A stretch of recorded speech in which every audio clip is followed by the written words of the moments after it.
Susubuan ako ni Mama. Tita, susubuan ako ni Mama.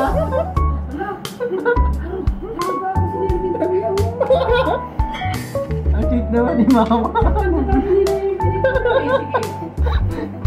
Naka-video ko, B. Sa araw na makatagpo ka ng taong handa kang samahan mula sa pinakamagulo hanggang sa pinakamasayang sandali ng buhay mo, huwag na huwag mo nang pakakawalan. Kasi sa mundo na ginagalawan natin ngayon, isang hamon ang makakita ka ng taong magmamahal sa'yo ng tapat at totoo. Taong maituturing mong palagi. Oo, palaging mananatiling sa'yo. Palaging uunawa.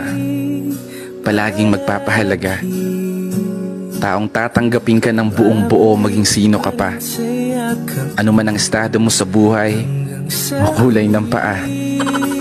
Taong hindi lang nakabase sa kung anong nakikita ng mga mata.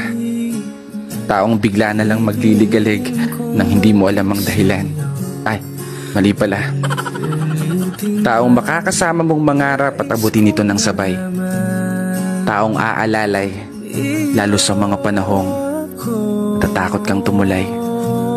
Takot kang sumugal, takot kang humakbang. Pinanghihinaan ng loob sa pagkakataong hindi umuugnay ang mga plano at gusto sa pag-ikot ng mundo. Isang palagi napupuno sa mga pagkukulang, kahinaan at kalakasan na tinataglay mo.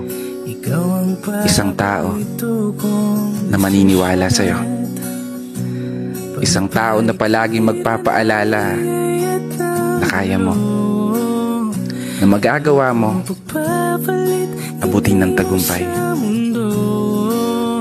Kaya ikaw, sana matagpuan mo na yung palagi mo. Kasi yung sa akin, natagpuan ko na.